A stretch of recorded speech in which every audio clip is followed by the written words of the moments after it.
রান্না বান্না হয়ে গেছে? একদম কমপ্লিট, সব একদম টেবিলে সাজিয়ে দিয়েছি। তুমি আসার অনেকক্ষণ আগে আমি টেবিলে এসে গেছি। যাও দেখো, প্রথমে গরম গরম সাদা ভাত, তারপর আছে কচু বাটা, একদম বাঙালির একদম সব থেকে প্রিয় একদম মেনু, আমার তো সব থেকে প্রিয়। তারপরে আছে গরম গরম পেঁয়াজি, এই মাত্র একদম ভেজে এনেছি, একদম গরম গরম পেঁয়াজি।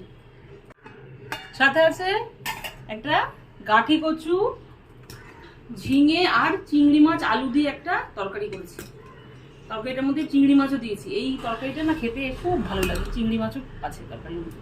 তারপর আছে ফুলকপি আলুর একটা তরকারি। এখন তো নতুন নতুন ফুলকপি খেতে তো খুব ভালো লাগে, ফুলকপি আর আলু একটা তরকারি করেছি কেটে। শেষে আছে বাটা মাছের একদম পাতলা ঝোল, জিরে বাটা টমেটো বাটা দিয়ে বাটা মাছের ঝোল করেছি। দেখো তার মধ্যে কচু দিয়েছি, আজকে আলু দিনই কচু দিয়ে করেছি।